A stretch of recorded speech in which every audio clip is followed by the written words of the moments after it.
Okay, let's do this. Hello, welcome to Holy Chat. Holy I'm Levi Chat. Dugan. I am Carlos Ramirez. Hey, Carlos. So, witches and ghosts Yes. and zombies. Oh my. Oh my. We are now in the zombie episode, really the apocalypse episode, because I've noticed that people lately seem obsessed with just very sad, violent movies about the end of the world, Yes, right? yes. Zombie vaccine stuff and climate change, end of world stuff, and it just feels kind of depressing to me. It I is would prefer to depressing. watch my stand-up comedy Yes. and old Office episodes all day. My wife and I have retreated to the Great British Baking Show, Bridget. Project Runway Yes, reruns, yes. and then The Paper, which is basically The Office just redone, right? Because those are our ignore the world, just Uh-huh. pretend like it's not out there Yeah. shows that we watch. So how have you been avoiding the apocalypse? Well, also we watched the Bake Off. We Mhm, also watched mhm. Project Runway. And not reruns. We watched in the new season, which Heidi Klum came back to. I have to say, I don't love it. You don't love it? I don't love it. Oh. It looks so reality TV should feel a little cheap. And this season is so fancy. The cameras are beautiful, the camera angles, the runway looks like $1 billion. Reality shows are supposed to be like no makeup, people look terrible, they just got out of bed, you know. Plus, like, all the judges have had tremendous amounts of Botox. Well, I mean, how can Heidi Klum? It's Heidi Klum. Yeah, she doesn't need it, I don't think. No. But yeah, it's another Anywho. conversation. Yeah, well, We'll anywho. do a whole episode on Project Runway because Project I have Runway. strong opinions. You about have this. strong. I can tell that he has Yeah. strong opinions about. Yeah, like Project Tim Runway. Gunn is not back. Give Yes, me a break. I would say my wife was upset about that. I'm Tim upset Gunn was about not it. there. I'm upset Yeah. about it. I Although I like love Christian I Siriano. like Christian Serrano. Yeah. Yeah, Siriano. but couldn't they have found a way Yeah. to have maybe. them both? don't I guess know. guns and Christians don't mix. Okay. Okay. Ba-dum-bums. But yeah. Okay. So apocalypse. Apocalypse. Yeah. What's going on with the apocalypse? Well, if you think about it, in the 70s, there was also a lot of gloom and doom and disaster movies. Think of the Poseidon, think of Inferno in the Tower, Jaws, that they're coming and get you. Yeah. Was the Poseidon? Is that where the boat turns upside down? Which one is that? Poseidon, yeah. Poseidon the Adventure, where the turns- whole boat. That's yeah. a great movie. It's a great movie, yeah. Inferno in the Tower, Terrifying. Tower, yeah. Yeah, It's good yeah, too. Yeah. So, Steve McQueen and that. Yeah. And So- horror movies started to come about in the 70s really Mhm. strong, too. Yeah, Yeah. what is it? Halloween. Yeah. Yeah. And isn't Freddy Krueger Yeah, also I in think that it sometime? might have been right at the tail Mhm. end, something Yeah, like yeah, that. yeah. Yeah. So, So we have these cycles of kind of depression. depressive movies where we like to watch people die. Yeah, of what is it? A collective depression. See, it doesn't really speak to me, and maybe this is anti my millennial friends here, but where I grew up, we had heroes and villains. Like, the 80s movies Oh, were all yeah, like there yeah. were good guys and bad Bad guys, guys. and the good guys always win. And it was great. But you always wondered, like, toward the end, they're like, oh, he's not going to make it. And then, like, Oh yes. he makes a knife out of, like, a paper clip, and then it's over. And usually the bad guys were Russian and the good guys were American, and it was just crystal clear. Yes. But in the 70s, it was Vietnam, and there was a lot of turmoil, political anti-heroes. turmoil. And then again, now in the world today that we live in, there's a lot of turmoil. And It is a lot. So you, like in the 70s, you have anti-heroes. Your Clint Eastwoods and your Charles Bronson, and your Gene Hackmans that that they are not a typical good guy, but they are more rough and tumble, and then they just have to kind of conflicted. yes, and, and basically it was more even a revenge kind of thing almost. Yeah. I think also you see it now where say. What is it? The Dalmatian lady, Cruella de Vil, Cruella. Oh yeah. Where Cruella you de have a backstory where you see, well, she's bad, yes, but there was a reason why she's bad. Vil. Uh-huh. Or Wicked, well, yeah, she's the Wicked Witch of the West, but I mean, these guys were even Even worse. because they were selling all these narratives, talking about narratives. That we have been Narratives. talking all these stories Yeah. all this time. So again, is bad really bad and is good really good, and I Mhm. think that we are in that. We are questioning that as I think as a society, just in general. Or if Is- any of it matters. well, Yeah. that is the other thing. Yeah, it's good as they said, and it's bad as they said. And if then is this even matters to pay attention? Mhm. And then of course then you go with the whole apocalyptic destruction of. So think about the Walking Dead. So if you see the Walking Dead, which is to me after season, I don't know, I can't remember which I watched. To me, it was not the same. But the point to me was not the zombies. It is the decision that you make in a broken world, in a world where there are zombies and there is no goodness that you can see. Would you? Do you succumb to that, or do you succumb, or fight for something greater? Fight for something greater, yeah. I love that framing of it, because as we were talking about apocalypse and turmoil and politics and the kind of oppression of a political regime, and I was thinking about the Roman Empire 2,000 years ago, and how the church started. Jesus died, and he was resurrected, and he ascended to heaven, and he gave some people the gift of God's Spirit to start this thing called the church, which just kind of meant the gathering or the community. And this community started sharing everything they had with each other. They started selling their possessions to provide for each other. They met together regularly and broke bread and shared in meals together, prayed together, and just had a genuine community in the midst of this empire that was conquest, violence. I mean, their Project Runway was real gladiators actually killing one another in real life in a coliseum. And I feel like we're just a year or two away from that on television. Like pretty soon that, The Rock is just going to give his guys real swords and say, all right, go at it. Go at it. I mean, because we're that violent now as a culture. But that's the culture they were in, and how they chose to live was to keep plugging on counterculturally, even powerless and poor, and make sure they took care of each other in a loving way. And as other people saw that, they wanted to be a part of it, and it just kept growing and growing and growing. I agree. Yeah, I mean, I think that the early Christians and today, there is not that much difference in the milieu and the context that they were living in the sense of there was a power that there was taking away the resources from their place. I'm not saying that there is a power that takes away the resources, but we can feel the impact of the rising of prices, and that there is not enough resources for us, and we need to worry about our future and our retirements and everything that we have. We in the global north, we're still thinking about retirement. In the global south, well, you never retire, right? You just keep going. Yeah. So, but this dwindling of resources, so they feel that I think it's a parallel there. I think that there is also this feeling of uncertainty that at any time this power can crush you, and I think that we feel the same way. As I said, not necessarily in a power, not necessarily of any particular thing, but maybe the whole forces. It could be a war, it could be nuclear annihilation, it could be just we got so bad at compromising. We talked that last episode about it, that something breaks here in our country. There's movies now about it, civil war and the whole thing. I don't know if we'll get to there. Hopefully not, but there's definitely an attitude of it's possible. Right. In the water right now. It is. Yeah. So I think that one, and then the other one is that for these early Christians, the Roman Empire, for the most part, they tolerate them. They don't really care, because there was this diversity of cults and worships and things throughout the Roman Empire. What they did not like is that they would put Christ, Jesus, as the person who is they only pledge allegiance to Jesus and will not pledge allegiance to the emperor. So therefore they were seen with suspicion.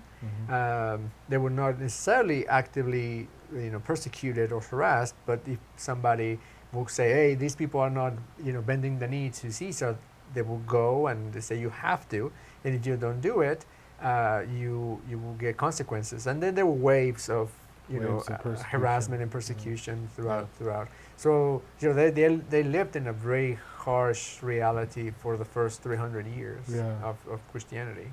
Well, and I think within the first 50 years of the church being born, their world as they knew it was destroyed when Mhm. the temple in Jerusalem Mhm. was destroyed by the Roman Empire. Yes, to the ground. Jerusalem was pretty much destroyed, Mhm. and so their world was Mhm. an apocalypse, even if Yes. the whole world wasn't. Yeah. And there was Yep. this scattering Mhm. of the church Mhm. out and out and out Mhm. away from that center of Yeah. Jerusalem. I mean, and even in Rome itself, there was evidence that Claudius kicked out. Well, he kicked out the Jewish people, but along there were some Christians, and they say because they Yeah. were following of the Christus, which is more likely Christ, Yeah. and so they were also kicked out of the city of Rome itself Yeah. in the 50s.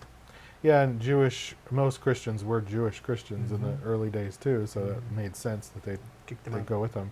And then by the 60s, then they were being actively Mhm. killed by Nero, Mhm. who scapegoated them for a Mhm. fire in Rome and Mhm. put them on spikes and fed them to wild beasts and all these Mhm. wonderful things. That was entertainment. That was their television.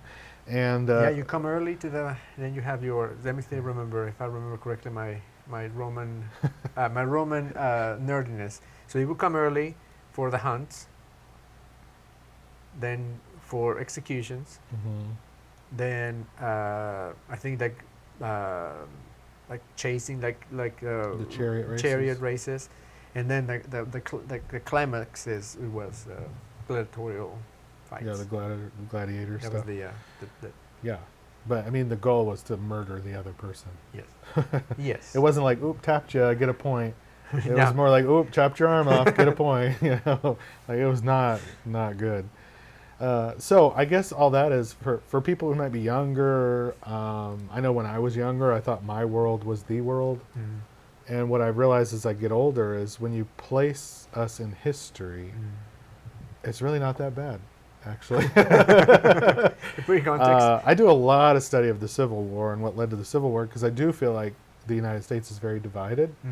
The problem is we're not geographically divided as Mhm. much, so that a civil war today would be a nightmare because it wouldn't be north and south on a border, but it would be like cities and rural places, and it would be crazy.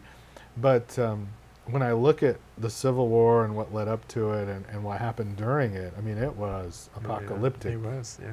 Apocalyptic. I mean, thousands We of lost people died. 7.5% of all Yeah, men in the yeah, nation. Yeah, it's crazy. Today, that would be something on the scale of like 15 million men Yeah. or more would be dead Yeah, from it's something like horrible.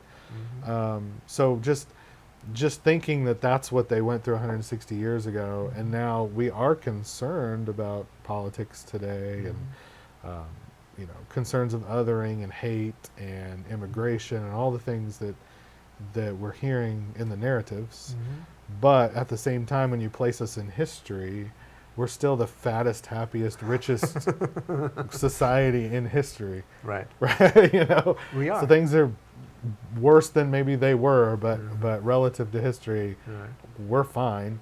But the question is, do we take advantage of it? Do we Mhm. sit on our assets, as our friend Tiffany Nagel-Monroe likes to say, or do we take that responsibility seriously to be a people of love and mercy and forgiveness and justice?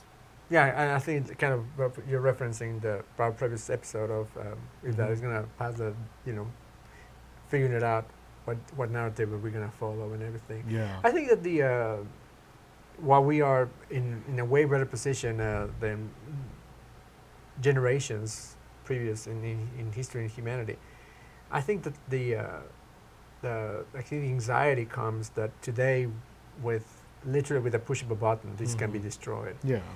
With climate change. in climate change, Feels or so powerless. right, or the rise of artificial intelligence, or robotics, or automation that just brings this other anxiety upon everything. So we see.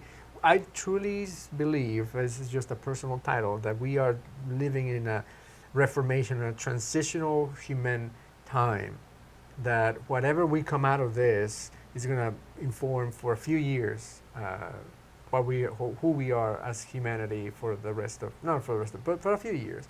So I mean, I know these kinds of moments are 500-year impacting moments, right? So Yeah, I half agree. a millennium of impact. Right. I really think that we are going through that process right now as a humanity, trying to figure out who we are, what we are, Uh, I mean, I've just put there. I mean, most likely we are the last generation that lives solely on Earth. Mm. You know, that in a few years, most likely we're going to have a colony in Mars. That's so weird.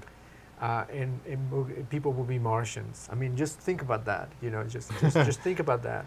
Well, I think of, when H.G. Wells was writing books and talking about, or Jules Verne was writing Mhm. books, and they were writing about these strange contraptions called submarines Yeah. and airplanes, and they didn't exist at Right, the time, right, or they right, existed in very, very early Yes. stages, and they dreamed of these things that Mhm. actually then happened. Mhm. And I think when I watch Star Wars or Star Mhm. Trek, I'm like, is that just the H.G. Wells and the Jules Yeah. Verne of today? Mhm. And is that actually going to happen? Mhm. And it feels like with AI and with Mhm. technology, it is conceivable Yeah. that we will be, the natural next place of exploration Mhm. after kind of exploring the entire Earth Mhm. is either the depths of the ocean Mhm. or outer space, space. And it boggles my mind as a kid from Wichita, millennial from Wichita, like I could be born in a time when, my phone had a wire connected Yes. to it, Yes. and you turn the Yeah, the dial dial. to call out, and you had 3 channels at Mhm. home You have unless to you do had this. cable, Yeah. to living on Mars, in your Yeah. lifetime.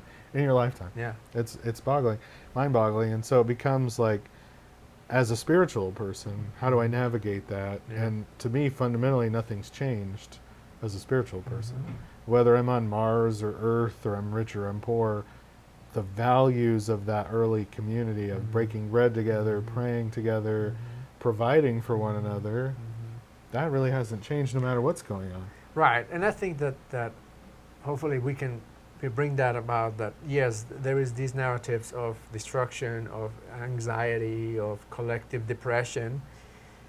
So where to go? Should we listen to which narrative should we listen to? And I think that I hope that we can listen to a narrative of a community, Mhm. of peace, reconciliation, love, hope. Uh, we talked about the fruits of the spirit, kindness, gentleness, self-control. Mhm. That could lead us and help us to be maybe that, if nothing else, that lifeboat that take us to this rough patch and that take us to the next one, next phase of life. Is it all bad? Well, it depends who says that. I think Yeah, that I think yeah, it that does. I think it is. I think that there are things that need to be discerned, things that need to be addressed, things that need to be definitely talked about and debate about, and find the best way solution forward, politically, economically, scientifically, technologically, climate-wise. Yeah. I think all these are huge. I think also these, the arsenals that we have as humanity, they need to be addressed and talked about, and but also then othering and uh, racism. So I think there's huge topics that at times look daunting, and I think therefore the worlds that we build upon, that they are Yeah. apocalyptic or very dystopian, right? Yeah. Yeah. I don't know if you have seen lately. There was a series of, like, it's called. Now I'm gonna forget. But there's one in Netflix and one in Prime TV, Prime Amazon Prime, and Secret Level. That's called one. In Prime is called Secret Level, and then the other one is Robots, Love, and Death. I think it is called. Ah. And these are short animated shorts. I highly recommend it. They are on the weird dystopian, many times depressing, but I think they address all of these things. Robots, that love and death. They how they envision the future. Both of those, I think they envision. There's like a revision on Pac-Man. What does it mean, Pac-Man?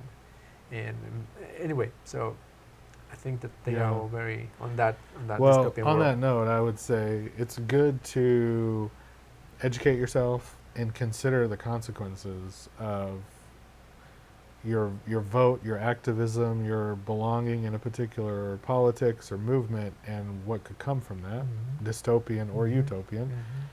And then also balance that. Watch something funny. Watch Yes, something please. stupid.